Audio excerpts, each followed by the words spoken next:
Welcome once again from the sales centre of Imtiaz developer.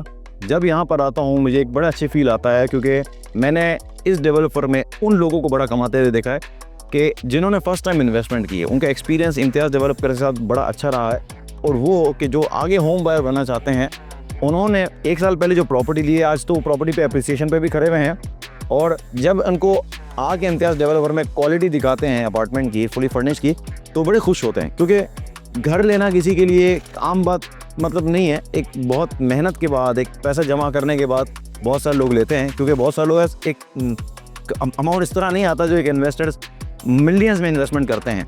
I respect for those people जो एक या दो unit करके जोड़ते हैं, प्रॉपर्टी लेते हैं। आज इम्तियाज़ डेवलपर के नए प्रोजेक्ट के बारे में मैं आपको बताना चाहता हूँ, लेकिन अगर इम्तियाज़ डेवलपर के बारे में आपने नहीं सुना तो थोड़ी इन्फॉर्मेशन आपको इसकी ज़रूर होनी चाहिए। पिछले 3 डिकेड से एज ए कॉन्ट्रैक्टर मार्केट में काम करें। 1993 में इन्होंने काम किया और वर्ल्ड वाइड काम किया है। दुबई गवर्नमेंट के साथ भी इन्होंने काम किया है, RTA के साथ।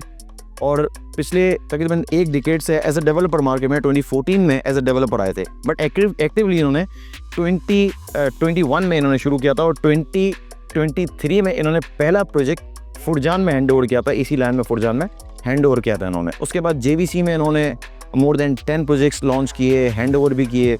दुबई लैंड रेजिडेंसी जहां मैं आपको बताने जा रहा हूं, वहां पर इन्होंने 9 प्रोजेक्ट लॉन्च किए। 10वां प्रोजेक्ट अब लॉन्च होने के लिए जा रहा है, completely sold out. Jumeirah garden city में इन्होंने लॉन्च किया, completely sold out. Dubai island पे 15 नंबर ऑफ प्रोजेक्ट जो है वो अब तक इन्होंने लॉन्च किए हैं, और इक्का दुक्का यूनिट बच गए हैं तो बच गए हैं, क्योंकि प्राइस बड़ी अफोर्डेबल है। और अगर वैसे देखें तो फुली फर्निश ब्रांडेड अप्लायंसेस के साथ ये डेवलपर जो दे रहा है, मैं समझता हूँ कि बहुत सारे डेवलपर को कॉम्पीट करके आगे निकला है, और क्वालिटी बड़ी अच्छी है। मेरा ज़ाती एक्सपीरियंस भी इन लोगों के साथ बड़ा अच्छा रहा है। मैं आपको इनके जो प्रोजेक्ट नया आ रहा है उसके बारे में बताता हूँ। अगर आप फर्स्ट टाइम प्रॉपर्टी ले रहे हैं दुबई में, तो बहुत ऑप्शन है आपके पास। मोर देन 200 डेवलपर्स भी होंगे। लोकेशन बड़ी मैटर करती है, पहले बताऊँ। लेकिन उन 200 डेवलपर्स में आपको फ़िल्टर करना पड़ता है कि आपके पास कौन सा अच्छा ऑप्शन है।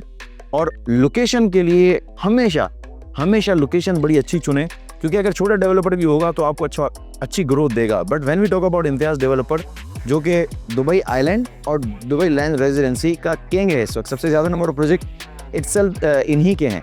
और जो डिलीवर किया है वो तकरीबन 3 महीने 4 महीने पहले डिलीवर किया है, और 35 नंबर ऑफ प्रोजेक्ट अब तक ये लोग लॉन्च कर चुके हैं। और काम जो है वो इतना फास्ट पेस के ऊपर चल रहा है कि हैंड ओवर जो है वो ऑन टाइम से भी पहले। अब मैं आपको प्रोजेक्ट का बताता हूँ, और इससे पहले आपको लोकेशन समझाता हूँ, फिर प्रोजेक्ट का मैं आपको बताता हूँ। फिर this is the map of Dubai. बहुत सारी जगह इसमें अभी कवर नहीं है, बट जो मेजर लैंडमार्क्स हैं वो कवर हैं। बुर्ज खलीफा जैसे आपको नज़र आ रहा है, यहीं से कैमरे के बिल्कुल करीब जो है वो पाम जुमेरा भी है। लोकेशन को समझना बहुत ज़्यादा ज़रूरी है, उससे ज़्यादा कनेक्टिविटी जो है उसको समझना बहुत ज़्यादा ज़रूरी है। अच्छा, ये वाला पार्ट है दुबई लैंड रेजिडेंसी का DLRC। क्यों, क्या ख़ास बात है, पहले लोकेशन को समझें, उसके बाद प्रोजेक्ट में एंटर होइएगा। DLRC की ये लोकेशन, पर्टिकुलरली लोकेशन इसके बिल्कुल सामने एकेडमिक सिटी है। इस एकेडमिक सिटी में 27 number of universities and college है। आपको पता है कि दुबई का जो एजुकेशनल एजेंडा है उस पर ये जगह बड़ी काम में आती है। Obviously more than 27,000 number of students जो हैं वो एनरोल होंगे इस जगह पर। तो लेट्स सपोज अगर आपकी प्रॉपर्टी यहाँ पर है, और आपके अगर बच्चा स्कूल जाता है या कोई फैमिली मेम्बर यूनिवर्सिटी जाता है, तो ये बड़ा इजी है कनेक्टिविटी के अकॉर्डिंगली। आपको शहर के दूसरी जगह क्राउड में पढ़ने की ज़रूरत नहीं है। On the other side there is Dubai silicon oasis which is sustainable area. अब मैं आपको एक छोटा सा एरिया ये कह सकता हूँ, इस स्मॉल सिटी ऑफ सस्टेनेबिलिटी, क्योंकि यहाँ पर AI और टेक्नोलॉजी की जितने भी बिजनेसेस हैं वो यहाँ पर होंगे। 280 नंबर ऑफ कंपनीज जो हैं वो यहाँ पर बाय द एंड ऑफ 2033 यहाँ तक आ जाएंगी, और कुछ कंपनीज यहाँ पर हैं भी। और अगर कनेक्टिविटी की मैं आपको बात बताता हूँ, उस कनेक्टिविटी से भी पहले समझ लें, इस प्रोजेक्ट के पीछे जो है वो हेवन बाय अल्दार डेवलपर बड़ा मशहूर डेवलपर है, और सबसे ज़्यादा number of project Abu Dhabi में अल्दार के हैं। तो ये वाला लैंड जो एक कम्युनिटी है बेसिकली टाउन हाउस और विलास की, इस प्रोजेक्ट के बिल्कुल बैक साइड पे है। कनेक्टिविटी समझें, ये वाला जो रोड जा रहा है ये मेन हाईवे है E611 एमिरेट्स रोड, आपने नाम सुना होगा, जो कनेक्ट करता है अल मखदूम इंटरनेशनल एयरपोर्ट को। ऑन द बैक साइड चले जाए तो शेख मोहम्मद बिन नहयान रोड ये है। इसके बैक साइड पे आप चले जाएँ तो ये वाला रोड है शेख मोहम्मद बिन जायद रोड का।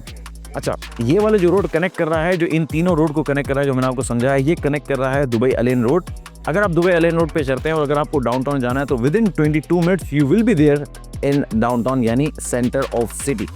अब इस लोकेशन को तो आप अच्छे तरीके से समझ गए। इस स्पेसिफिक प्रोजेक्ट ले ब्लैंक की अगर मैं बात करूं तो जो यहाँ प्लॉट एग्जिस्ट कर रहा है, इसके ओपोजिट जो अल्दार बाय हेवन कम्युनिटी है, उससे पहले एक प्लॉट है रीफ 1000 का प्रोजेक्ट है। ये ग्राउंड +7 का स्ट्रक्चर है। सो दैट मीन जो आपके अपार्टमेंट्स अपर साइड पे होंगे, इसका व्यू बड़ा अच्छा होगा क्योंकि यहाँ पर कम्युनिटी आपको नज़र आएगी। और कई जगह ऐसा होता है कि जो कम्युनिटी फेसिंग अपार्टमेंट्स होते हैं उसकी वैल्यू ही ज़्यादा होती है, उसके रेंटल रिटर्न्स भी ज़्यादा होते हैं। ओके, अब इस बिल्डिंग की कॉन्फ़िगरेशन को आप समझ लें। 1 basement, ground, 3 podium level and 17 number of residential floors and rooftop. Plenty of amenities इसमें आपको होंगी। एमिनिटीज़ में बार बताने की ज़रूरत नहीं है क्योंकि इम्तियाज़ विदाउट एमिनिटीज़ प्रोजेक्ट बनाता ही नहीं है। इस प्रोजेक्ट में आपके पास जो कैटेगरी मिल जाएगी, इसमें स्टूडियो, 1 बेडरूम, 2 बेडरूम और 3 बेडरूम अपार्टमेंट्स मिलेंगे। प्राइस पर स्क्वायर फीट में स्टूडियो अपार्टमेंट आपको एक्सपेंसिव मिलेगा, बट अगर आप पहली इन्वेस्टमेंट कर रहे हैं और आप चाहते हैं किसी अच्छे और रिलायबल डेवलपर के साथ जाए तो स्टूडियो अपार्टमेंट में भी आप एंटर हो सकते हैं। बट मेरी रिकमेंडेशन आपको 1 बेडरूम, 2 बेडरूम और 3 बेडरूम की होगी। Studio apartment starting from 690,000 dirhams, वो भी आपको देने इंस्टॉलमेंट पे। आपको पेमेंट प्लान मैं समझाता हूँ। उसके बाद 1 बेडरूम जो है प्राइस तो तकरीबन 1.1 मिलियन, तकरीबन 11 लाख दिरहम का अमाउंट बनता है। 2 बेडरूम पे चले जाए तो तकरीबन 1.5 मिलियन 2 बेडरूम अपार्टमेंट आपको मिल रहा है। और अगर 1.8 मिलियन का आपका बजट बनता है तो आप 3 बेडरूम ले सकते हैं। कुछ अपार्टमेंट इसमें 2 मिलियन के भी हैं 3 बेडरूम के। अब मैं आपको इसमें फेवर भी बताता हूँ क्या होगी। पेमेंट प्लान को समझना बहुत ज़्यादा ज़रूरी है क्योंकि अगर आप सैलरीड पर्सन हैं या अगर आपका बिजनेस आहिस्ता आहिस्ता आप कुछ सेविंग करते हैं तो इसमें एंटर हो सकते हैं। 60% यू हैव टू पे during construction and 40% on the handover. 30% का पोस्ट हैंडओवर आप पेमेंट प्लान भी है, बट उसमें 8% के प्राइस बढ़ जाते हैं। तो I would recommend you to go with 60-40 payment plan. Now अगर आप लेट्स सपोज अमाउंट ज़्यादा एक साथ पे करते हैं, लेट्स सपोज 50% एक साथ पे कर सकते हैं, तो मैं आपको इसमें डिस्काउंट भी दिलाऊंगा। और डिस्काउंट क्या परसेंटेज होगा वो मैं आपको कॉल पे बताऊंगा। उस डिस्काउंट से क्या होगा कि आपने वो पे करना है और फिर हैंडओवर तक कुछ भी पे नहीं करना। फिर हैंडओवर पे या तो आप रीसेल करें प्रॉफिट टेकिंग करके, या तो आप इसमें मूव हो जाएं और बैंक मॉर्गेज वाले जो हैं वो भी इजीली आप मूव होंगे। इसका मतलब ये है कि आपका कैपिटल एप्रिसिएशन अच्छा होगा और ये वो प्रोजेक्ट हैं जो रिलायबल हैं, टाइमली डिलीवर करने वाले हैं। अब इस वीडियो के एंड में मैं आपको दिखाता हूँ इसका शो अपार्टमेंट कैसा होगा। लेकिन अगर आप इसकी बुकिंग करवाना चाहते हैं तो कॉन्टैक्ट थोड़ा सा फास्ट करना पड़ेगा क्योंकि ये प्रोजेक्ट अभी EOI फेज़ में है। बिल्कुल लिमिटेड नंबर ऑफ अपार्टमेंट्स हैं क्योंकि ज़्यादा बड़ी बिल्डिंग है नहीं। अगर आप इसमें एंटर होना चाहते हैं तो this is the right time for you and just have a look the fully furnished apartment by Imtiaz.